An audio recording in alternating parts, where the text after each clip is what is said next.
Hello everyone, this is part 27 of What If Naruto Had a Proper Teacher, and I hope you guys enjoy this video and to like, to subscribe, to share, and check out the playlist, to see more comment down below. Now let's start the intro. They call me a god. They call me a god. They call me a god. Kakashi's team continued on without Naruto. They dealt with a few Omega Core shinobi with little difficulty and were only slight delayed by the numerous booby-trapped buildings and buried paper bombs. The loss of communication was a problem.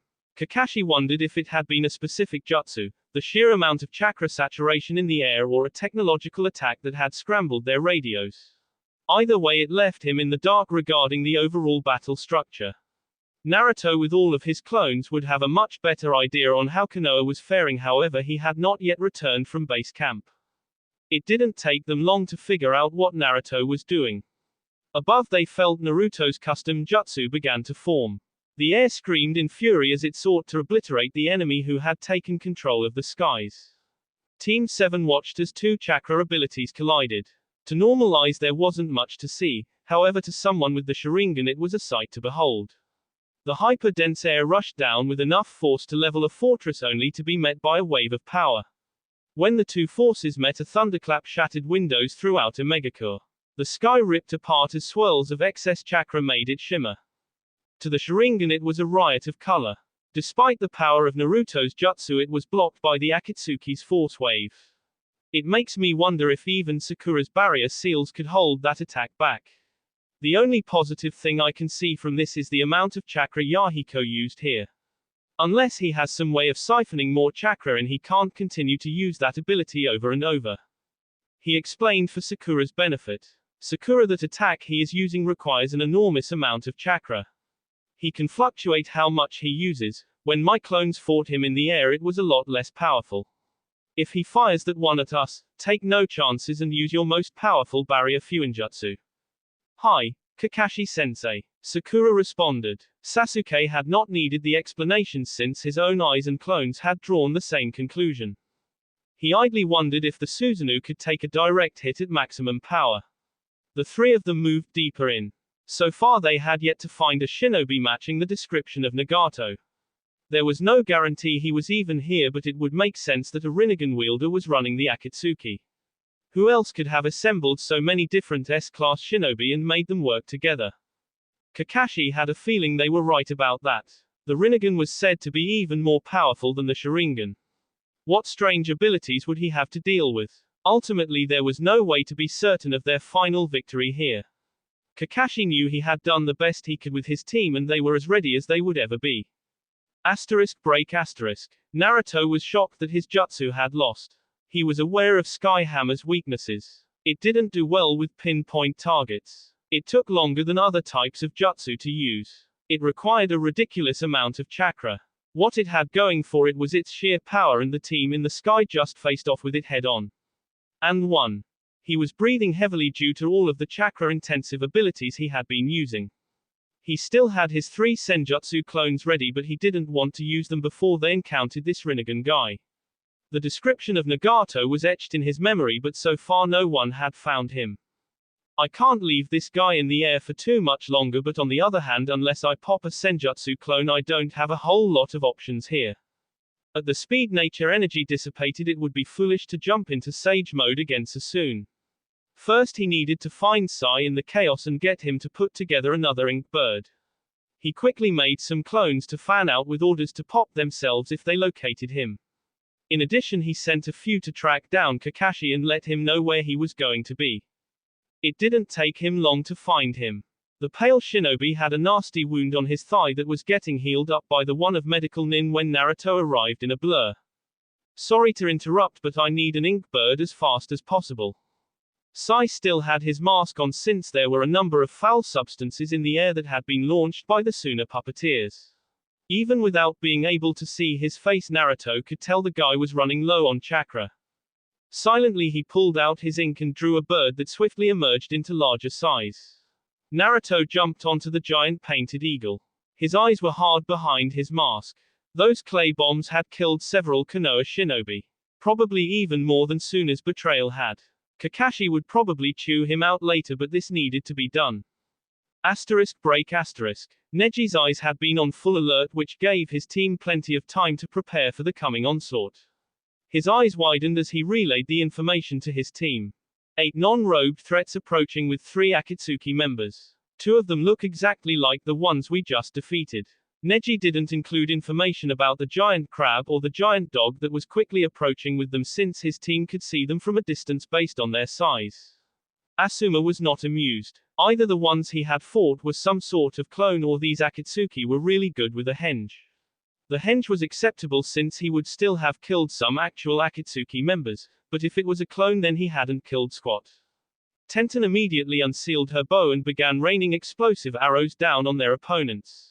From the distance the mechanical Akatsuki began countering with missiles. Tenten's arrows failed to connect on the shinobi with the 3 Akatsuki, though one took some damage after the arrow exploded. The range gave them enough time to dodge. The summons weren't so fortunate.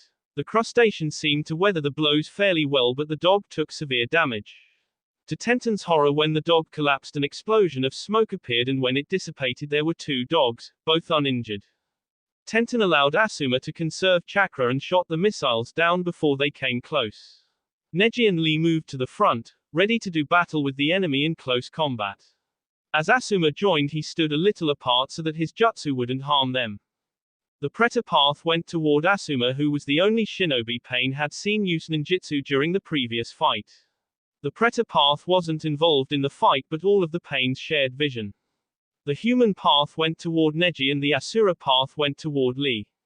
The Zetsu clones spread out and 2 of them went underground, aiming to go after the weapons mistress in the back of the team formation. Neji called out a warning of underground opponents heading toward Tenten and proceeded with his taijutsu duel. Unlike the first time where Pain was attempting to kill his opponent, he was now focused on defense. When a fighter focuses on defense via blocking as well as falling back and dodging, it makes it difficult for their opponent to finish the fight quickly. Lee was experiencing the same issue. The Predator path went for Asuma, who decided to pull out one of his lesser-known abilities. Reigo, Senjusatsu, welcoming approach, thousand-armed murder. Around Asuma a golden spirit-like entity coated his body. As the Predator path approached, it turned red and 1,000 fists descended on Pain, seeking to annihilate him. To Asuma's disbelief, the Akatsuki member just raised his palms and the jutsu was absorbed. Recovering quickly, he drew his trench knives and slashed at the Pain. Instead of coating them with chakra, he just used them as normal bladed weapons for fear of the chakra being absorbed again. Tenten dropped some explosive seals on the ground and then used the body substitution technique just as the 2 Zetsu clones came out of the ground. The explosive seals went off and killed one of the clones and badly burned the other. Tenten unsealed a katana and charged at one of the other clones who were encircling the group. Lee was dishing out harsh blows that were harming even the sturdy path's body even when he blocked. Lee had to cut off his attack, however, as a giant claw from the enormous crab threatened to crush him with a downward strike. Fortunately for Lee, his speed was such that the oversized summon couldn't hope to hit him unless he was completely distracted. It did, however, make it difficult for Lee to finish off his opponent. One of the massive hounds pounced on Neji, who responded with an almost instantaneous kaitan. The dog was hurled bodily away as its own power was turned against it by the chakra-infused rotation. To a normal-sized creature, being thrown 100 feet could be lethal, however summons tended to be made of sterner stuff. However, when a massive summon like the hound was thrown, the impact was far more dangerous, and Neji let out a small smile from behind his mask as the hound's back was broken. That smile disappeared quite quickly when the broken summon dissipated and returned as 2 more. There were now 3 massive dogs, and it seemed like each time they killed one, 2 sprang up in their place. That was swiftly becoming untenable. Asuma clashed with the chakra-absorbing Akatsuki with his blades to good effect. Likely if he hadn't gone through the harsh training with Kakashi's team after Kurenai's death, it would be a different story. But now he was moving with speed and power that significantly surpassed what he had when he was part of the Shugonin Junichi 12 Guardian Ninja. He ducked a punch and countered with his knives, scoring several hits. A chakra rod was deflected by one blade while the other sliced into the arm holding it. As Pain tried to compensate by wielding 2 chakra rods, Asuma knocked him aside, drew in close and slammed an elbow into Pain's sternum. While he did that, he pushed a bit of chakra through the fuinjutsu seal at the elbow and a gout of acid sprayed out, searing through flesh and bone. The victory happened in the nick of time as one of the hounds pounced on him at the same as a Zetsu clone charged him. He used Kawarimi to replace himself with a log and drove back into the fight. He used his superior speed to cut the Zetsu clone and then pushed chakra into his blades, allowing for an easy decapitation. Tenten slashed and whirled with her blade, scoring several cuts on the Zetsu clone. Looking at the battle, she realized they needed to do something about the hounds. She assumed that they needed chakra to replicate like this, but there wasn't a good way to test it, and if she were wrong, she didn't want to find out only after there were 30 of the damn things. Trapping them physically or using a genjutsu seemed to be the only options. Sadly, none of the team used genjutsu, which left physical restraints. She shouted out to Lee, "Use your gates, Lee, keep these guys off of me, and whatever you do, don't kill the dogs." Lee acknowledged her comment by leaping backward and away from the fight. In mid-air, he screamed as he opened up Simon, Gate of Life. This was the third gate and one that could leave its user tired but not cause any muscle tears like the later gates would. It also quintupled the power of his blows and boosted his speed by a significant amount. He was fast before and now he was blazing. He feinted a rush at the pain he was fighting, who moved into a defensive stance and then pivoted and tore up the ground beneath his feet to do a flying leap at the crab that had been menacing him. In mid-air, he completed a reverse spinning kick into the crab's torso and instantly cracked its carapace. A Zetsu clone tried to attack Lee as he was still descending. The idea was good, however, as soon as he was within arm's reach, the bright green taijutsu monster pummeled him and finished the job with a slam to the side of his head that snapped his neck. Neji had to dodge away from the massive hound and still his reflexive reaction of using the gentle fist on the beast's skull and causing a brain hemorrhage. Instead, he used the grace of his fighting style to avoid the deadly bite and the mechanical pain's buzzsaws. Tenten took ninja wire and looped it around one of the legs of the summoned hound. The dog turned to bite her and she was forced to dodge away with the wire still in hand. She swiftly darted to the back leg and coiled it again.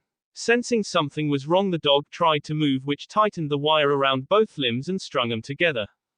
The shinobi wire tensed and strained as the summon tried to break free, but shinobi wire was designed to hold even incredibly strong shinobi. The dog was dangerous to get near, but it had lost all of its mobility. She was focused on her efforts and didn't see the surprise attack by a Zetsu clone.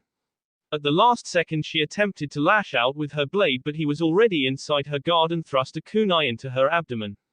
The blade had some force behind it, however the fuinjutsu seals held and then dissipated. Her torso would now be vulnerable to future attacks, but she survived with only some minor bruising. Asuma decapitated another Zetsu clone and then hurried to help Neji finish the mechanical opponent. Lee needed no assistance as he used the gate's power to thrash the human path. The hounds were proving to be a worrying distraction, but Tenten was up to the task. Her skill at manipulating ninja wire, her small size in comparison to the beasts, and their relative bloodthirstiness made them easy for her to predict. By the time the Zetsu clones and the two other Akatsuki members were defeated, both additional hounds were trussed up and no longer a threat. Lee dropped out of the gates and took a breather. He would be fine to continue and would still be able to access the higher level gates, but he couldn't do this very often. Neji, who didn't quite have the stamina of Lee, was also a bit winded but able to continue. Asuma had used a fair bit of chakra as well, but still had some healthy reserves. Tenten didn't rely on ninjutsu, however all of her running around had winded her. Her primary concern was the loss of her fuinjutsu hardening seals on her torso. It made her feel acutely vulnerable despite the fact that she had spent her entire shinobi career up until recently without fancy fuinjutsu suits. Break. Naruto winged up toward Pain and Deidara. He knew a pure frontal assault would just get him swatted from the sky. As he started to draw near, he launched kunai in a high upward arc near the enemy. The kunai would begin to fall down right as he was arriving on his ink bird. Naruto was not stingy with his kunai either.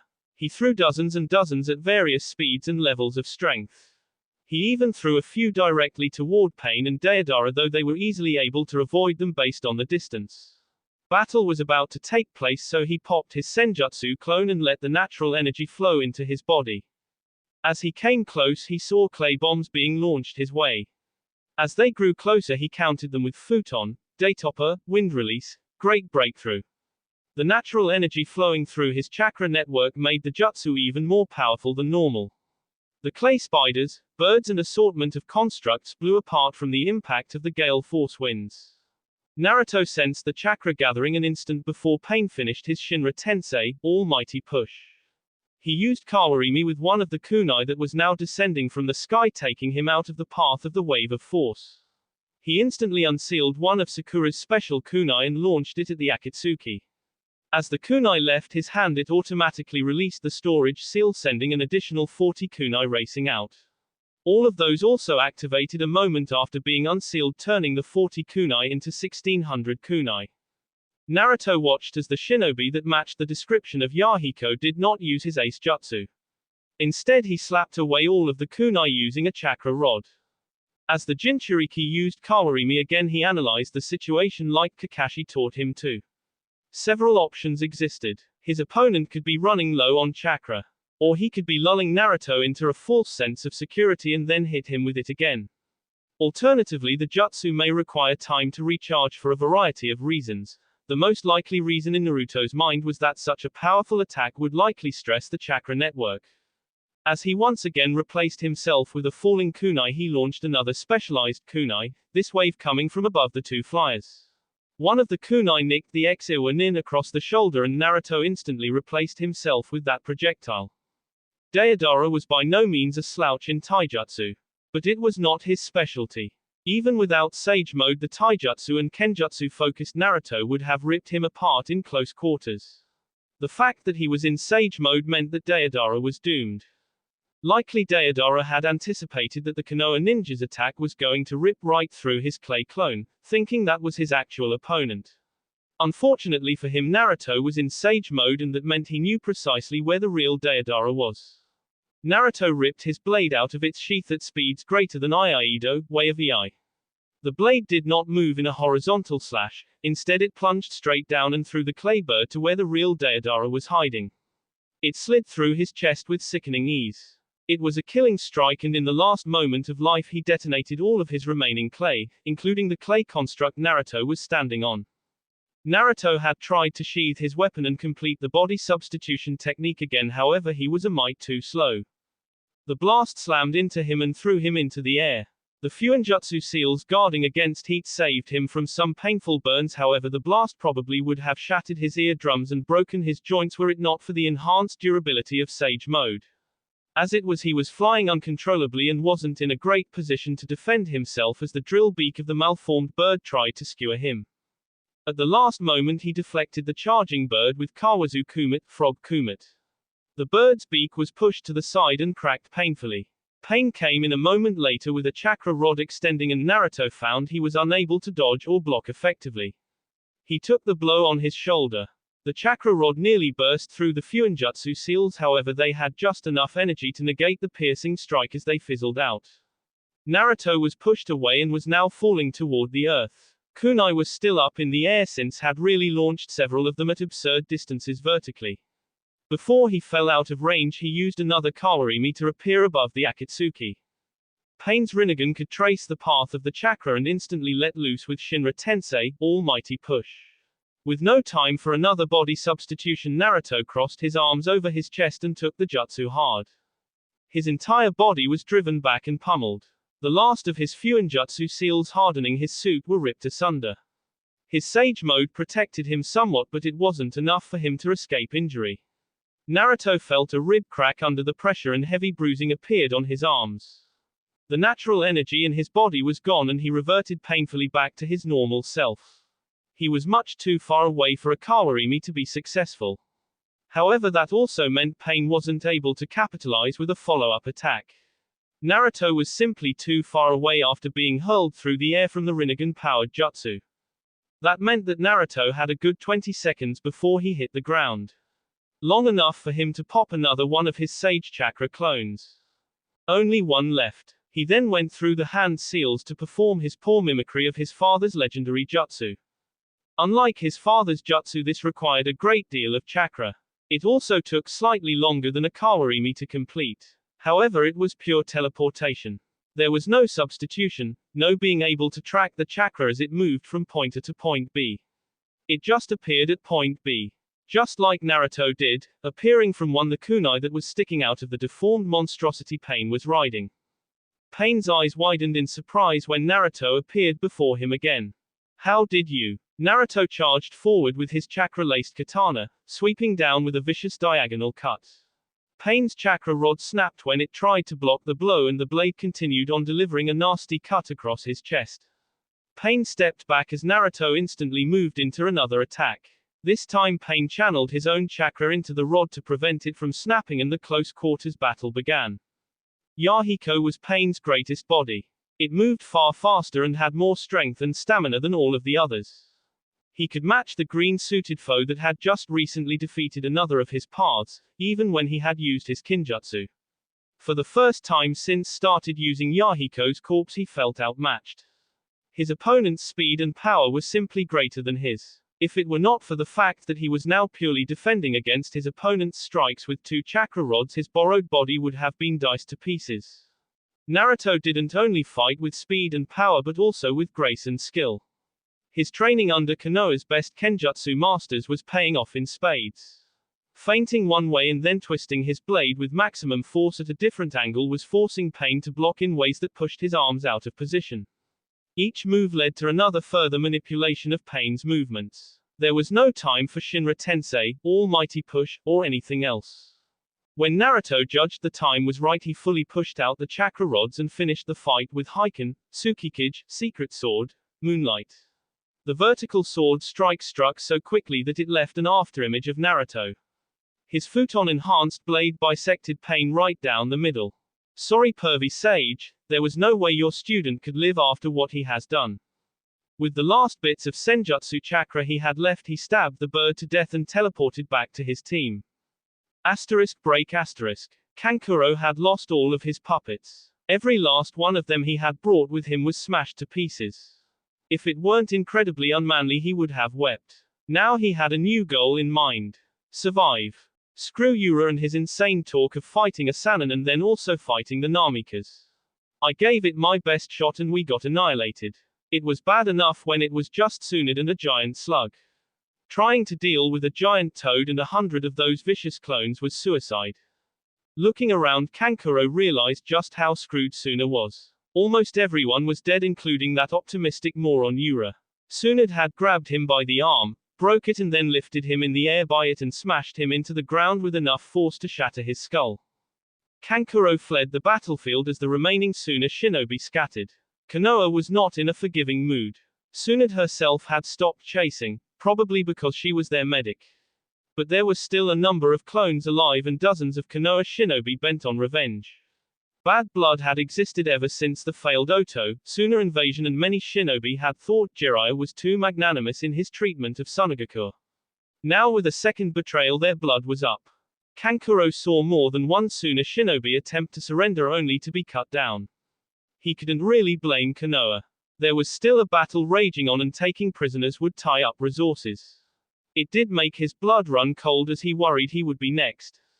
A Naruto clone dashed toward him and in desperation Kankuro used chakra threads to throw debris and scattered weapons at him.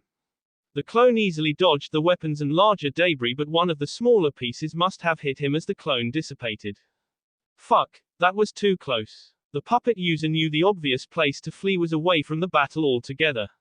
And that meant he would eventually be caught. Instead he decided to take a risky gamble and run into a Megakure and try to slip away in the confusion at a later point. He was breathing heavily and his chakra reserves were nearly depleted. If Konoha found him he was a dead man. Give me some luck just this once. I've had to put up with my little brother's insanity and now my sister's own brand of self-destructive lunacy. Just a little luck. Break. The Naraka path had just finished reviving the other 4 paths of pain. Conan gasped in shock when Yahiko's body was summoned and then revived. That even Nagato's most powerful body would be defeated. Sasori rasped, it appears things are not going as well as hoped. Pain spoke with Yahiko's body, the QB is strong, as is the team led by Hatake and the other by Sarutobi. However none of them have faced all 6 paths, here is where we will break them. There was a pause for a moment. Deidara is dead. Sasori didn't care overly much though it appeared Pain expected him to say something. I saw the explosion in the sky. He probably died happy to be causing another artistic moment, Sasori eventually said. Pain continued, we still have time before they arrive here. With those words, the 4 paths not needed for the summoning and revival of the other paths of pain went back into a megacore. Their next target to test was Hitaki's team. Naruto made it back to his team without any issues. Sakura looked at him with some worry. Naruto, what happened to your suit? That repulsion jutsu packed a punch. Glad we don't need to deal with him again. Unfortunately, it also drained nearly all of my Fuinjutsu seals. Kakashi pushed chakra into his arm and out popped a storage scroll. He tossed it over to his pupil, who looked at it quizzically and then unsealed the item held in it. A brand new Fuinjutsu suit that matched Naruto's initial configuration. Why didn't I think of that? Naruto questioned out loud. Thanks, Kakashi-sensei. He graced Naruto with an eye smile and motioned for his team to move out. While they moved deeper into a megacore, Kakashi questioned him about the overall course of the battle. Naruto's clones were a font of information that Kakashi had sorely missed. We have taken significant casualties. Those bombs hurt as did Suna's betrayal. I'm sure they regret that now. Suna is completely routed and we once again have a secure medical base camp. Most of the Omegacore shinobi are down. There are still more out there, but I'd say only about 1/5 are left. We haven't seen any sign of Sasori, Nagato or Konan. Hitaki only took a moment to consider the situation. Naruto, make some more clones and inform all units save Asuma's team that they are to retreat back to base camp. Use your clones to flush out our quarry while we continue toward the center. Hi Kakashi-sensei. Naruto created 60 clones and had them fan out looking for Konoha shinobi to pass on the word. He took a moment to change into his fully charged Fuinjutsu suit and Team 7 moved out. It wasn't long before one of his clones reported back a very rude surprise. The Yahiko character was somehow still alive. What the hell? That wasn't a clone and I'm sure I wasn't in a genjutsu. How is he alive? Does he have a twin? Naruto briefly remembered going through the intelligence at one Orochimaru's bases that held information about twin shinobi who lived in each other's bodies. While theoretically possible, he somehow doubted it. And then another clone dissipated. The mechanical shinobi was also alive again. Kakashi, either they have some sort of super clone jutsu or they have some sort of ability to reanimate the dead. The guy who blocked my futon, Sora Tonkachi, Wind Release, Skyhammer, is back up, as are a couple of other Akatsuki we faced today. Kakashi processed the new information. Sasuke smirked, you sure you killed him, Dobe? Naruto ignored the comment and continued thinking about how this was possible.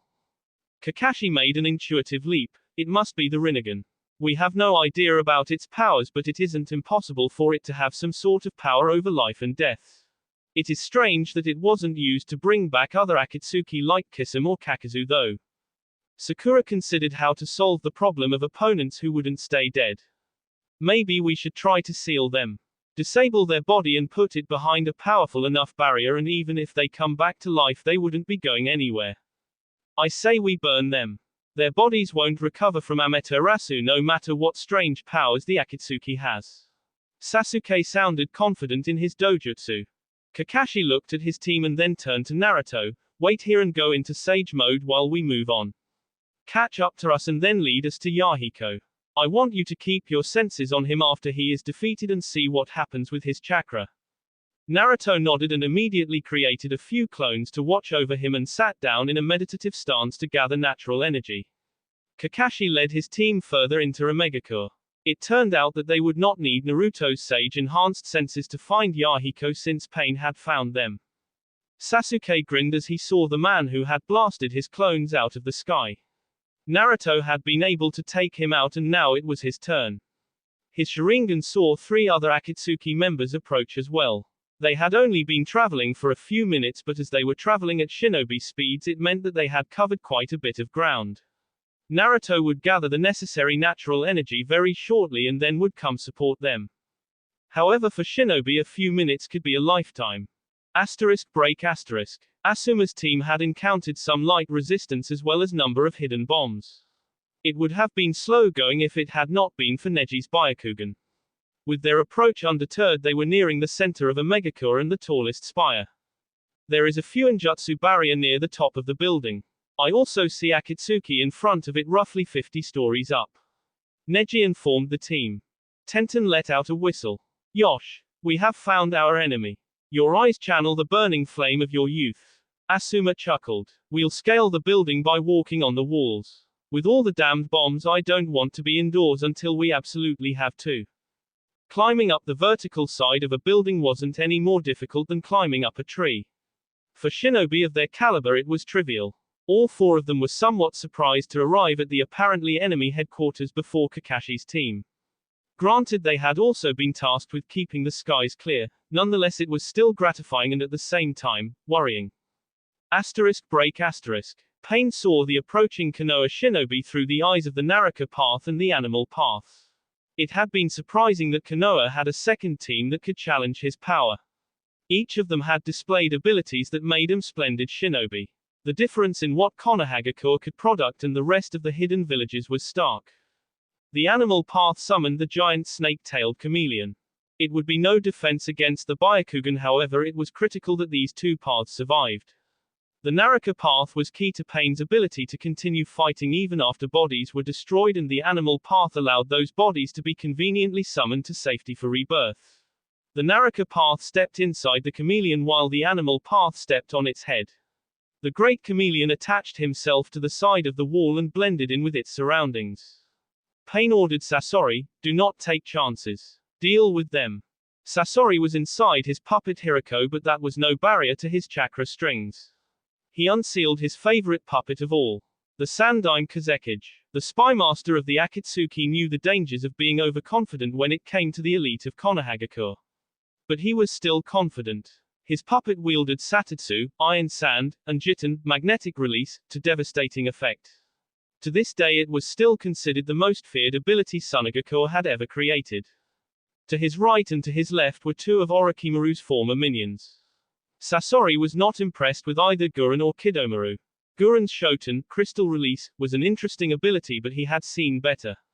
Her physical abilities were lackluster. She was a Jonin, but against the taijutsu speed demons that she would be facing, he didn't give her a lengthy life expectancy. Kidomaru had more physicality than Guren but lacked the offensive capabilities outside of his vicious brand of taijutsu that came with a few interesting tricks. Again, nothing that the taijutsu masters of Konoha would be concerned with. Even more useless was the pair of Zetsu clones. The original wasn't considered a frontline fighter, but he at least had some interesting Mokuton, wood release, abilities. These clones were trash. The two paths were intent on avoiding the fighting, but the summoned creatures would no doubt help with the invaders. Sasori had a sneaking suspicion that he would be the deciding factor in the coming clash. His poisons were as lethal as ever. His favorite puppet was out and ready. And even if it failed him, he had a Kahigi, Hyaki no Soen, red secret technique, performance of 100 puppets. Sasori was ready. Break. Sakura began with her traditional kunai barrage. The four paths were able to weather the storm easily enough, but that had been expected. It also had given Kakashi time to create a few Mizu Bunshin and for Sasuke to dash out in front, Sharingan eyes whirling. Pain countered with missiles screeching toward the Uchiha. With his Sharingan eyes, their projected paths were child's play to read, and he dodged them easily, barely having to alter his course. Sasuke saw the buildup of chakra and knew he was about to be on the receiving end of the jutsu that had even been able to stop Naruto's futon, Sora Tonkachi, wind release, sky hammer. The Susanoo formed around him. A purple body was created first, then it became armored as it braced itself for the coming attack. Shinra Tensei, almighty push. Pure force slammed into the ultimate Uchiha ability. The chakra construct's armor was shredded as the unrelenting power crashed through it. The flesh of the Susanoo gave way as well, leaving only the skeletal structure. But that was enough. Sasuke felt a huge drain on his chakra after weathering the attack.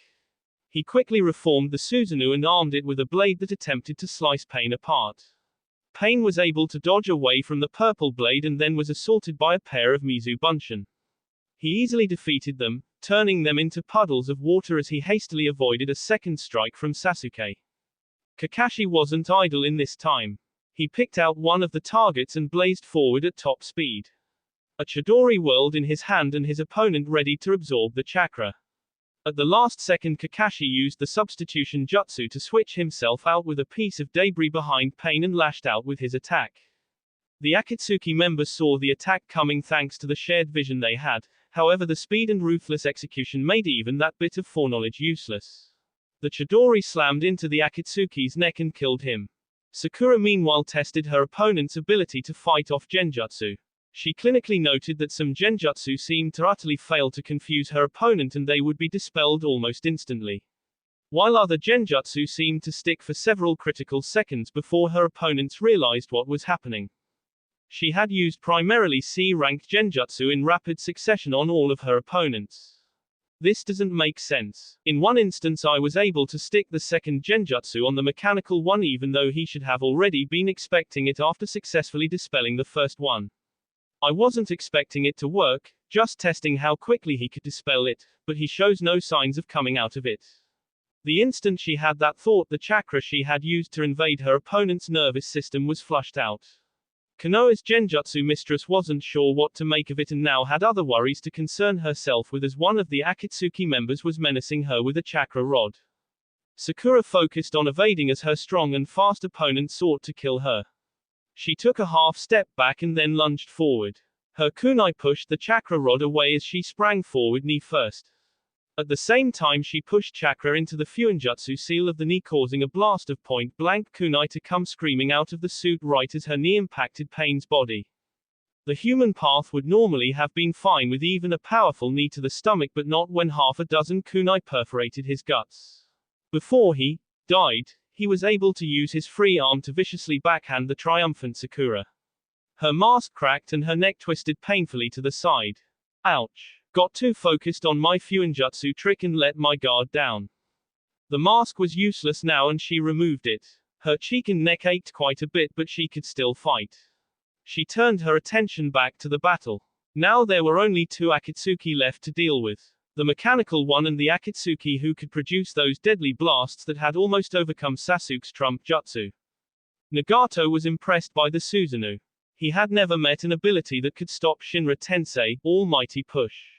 Already two of his other paths had been defeated and that was concerning. He decided to change tactics. He dodged another giant purple blade and was now in between the two Sharingan wielders. Shinra Tensei, Almighty Push. The jutsu exploded out from each of his palms that were facing both of his opponents. The powerful chakra slammed into the Susanoo and once more failed to pierce it. Pain was irritated to see Kakashi was also unharmed as he had substituted himself with one of his Mizu Bunshin that was behind the Susanoo. Kakashi let Sasuke focus on the more dangerous Akatsuki while he dismembered the mechanical one. He wasn't quite sure how much damage it would take to actually kill it. He wanted to avoid that in order to test the sealing strategy.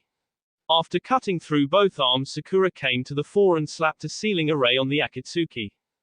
Bands of chakra leapt from the kanji on the sealing paper and enveloped their mechanized opponent. Sakura tossed a few of her specially made kunai and enacted a secondary barrier over her downed foe. Nagato was rather shocked at the tactic. He wasn't a fuinjutsu master but his sensei was Jiraiya, so he had a passing familiarity. The seals would prevent space-time jutsu from functioning, such as the Kuchio's no jutsu, summoning jutsu. It would take time to implant chakra rods in a new body and an even longer time to become fully proficient with its use. He didn't want to lose one of his paths at this point considering how little damage he had caused to Kakashi's team. Shinra Tensei, Almighty Push. Instead of aiming at any of his opponents he aimed for the Asura path. His jutsu collided with the barrier fuinjutsu and blasted through it. It did soften much of the force behind the attack. His jutsu continued and slammed into the paper kanji and ripped him to shreds, removing the fuinjutsu trap. Already damaged, the body was also destroyed, but that was acceptable. Sakura was incensed that her barrier jutsu had failed to stop the attack. In response she hit the Akatsuki with her most advanced genjutsu. Kokuangyo no Jutsu, Infinite Darkness Technique, was one of Konoha's most advanced genjutsu. It was created before the founding of the village. It trapped an opponent in a world of pure darkness and it was particularly hard to dispel using traditional methods. The foreign chakra in someone's chakra network was typically easy to disrupt, however this genjutsu made the chakra sticky and nearly impossible to dissipate. Unlike other genjutsu, this one did require a constant drain of chakra on the user while the victim was affected. Sasuke's Sharingan eyes saw the genjutsu form and he instantly struck out with his Susanoo. The blade dissipated and was replaced by a bow that shot an arrow that swiftly struck the dangerous Akatsuki through the chest. The three shinobi of Konohagakure looked around for additional threats and found none. They also noticed puffs of smoke around the bodies of the other Akatsuki opponents that had been killed. When the smoke dissipated, they were no longer there. Kakashi looked at Sakura. The sealing strategy is a good one. It obviously panicked our opponent. Do you have enough prepared to do that multiple times? Sakura laughed. When it came to Fuinjutsu, she was always prepared. She couldn't take full credit, however. Having hundreds of clones as slave labor meant she had dozens of all sorts of Fuinjutsu scrolls, seals, kunai and tricks at her disposal. Naruto had just finished gathering Senjutsu chakra and had rushed to the fighting. His sage senses let him know that everyone was fine, though he did scope out Sakura's bruised face and asked what happened. Kakashi interrupted, "No time. Whatever is bringing these Akatsuki back to life is probably going to do so again. I need you to locate them and reach out with your Senjutsu enhanced senses. Hi, give me just a moment." Naruto closed his eyes and meditated for a few seconds. He concentrated on the chakra signatures he had felt and then had an epiphany. The chakra between several of the Akatsuki members was virtually identical. The chakra pathways were different, but the chakra was the same. And it was concentrated artificially around those rods that stuck out of their bodies. His eyes snapped open. They are the same person. All of the ones that are coming back to life are already dead. He's just bringing back the bodies. The chakra rods are being used to control the corpses and restart their chakra network. The original is behind a Fuinjutsu barrier near the top of that building. He finished by pointing to the largest high-rise building in Omegakure. Naruto frowned. And we better get there quick because Asuma's team is fighting there right now. Kakashi signaled and they moved out. His team had done well, though they were slowly being drained of resources. His own chakra was good, as he had been cautious to conserve it, relying on Chidori over Reikiri and Mizu Bunshin over Kage Bunshin.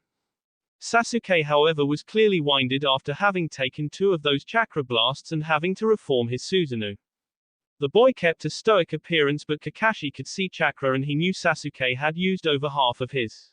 Naruto was down to 1 clone with Senjutsu energy and had pushed himself hard using his normal chakra reserves. Thankfully, his stamina made sure he was in better shape than Sasuke. Sakura had suffered a minor wound. He could tell that her neck muscle had been strained by the blow and that she was in a bit of pain as they moved. It is important to the success of the mission to get to that tower.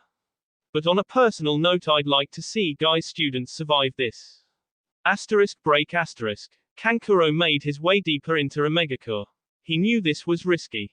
If Konohagakure forces found him, there was little he could do now that his puppets were destroyed. Sure, he could probably handle a single Chunin. He wasn't that weak. However, his puppets were what made him so deadly, and with them all gone, he felt distinctly vulnerable. He moved past a score of shinobi corpses. They were all Omegakure nin. Not a single Konoha shinobi among them. Looking at the bodies, he saw all of them were killed by slashes from a blade. Namikaze's clones. That guy is a one-man army. He defended their medical corps, took out the aerial support and took out groups like these probably all over Omegakure. For the 100th time he cursed Baki and Temari for being idiots. Fight against something like that. The Suna shinobi never stood a chance. Kankuro stopped to listen and heard the sounds of fighting coming from closer to the center of the city. He would avoid that area like the plague. He continued his journey through Omegakure, hoping that no one would spot him. Break. Iruka sighed in relief as the pain left his body after Tsunade finished using her healing abilities on him. He was ready and fit for combat, however Tsunade informed him that his squad wasn't to advance back into Omegakure. Naruto clones had issued the orders for all but Kakashi's squad and Asuma's squad to retreat back to base camp. The Konoha shinobi were battered and had taken extensive casualties, but Iruka still wanted to help. Orders are orders, Iruka. They have S-ranked shinobi that have devastating attacks. Let those teams handle it while you wait here and make sure the Akatsuki don't have more surprises in store for us. Iruka wasn't about to go against Kakashi or one of the Sannin. His thoughts were on Naruto. The kid, No, the man was amazing, but everyone had limits. He wished he had taken the time to tell Naruto that he would be his child's godfather before the battle began. Thinking of that made him think of his wife and how grateful he was that she wasn't here in this war-torn city. That will be all for this video. Be sure to like, subscribe, share, and comment down below for more videos. Goodbye.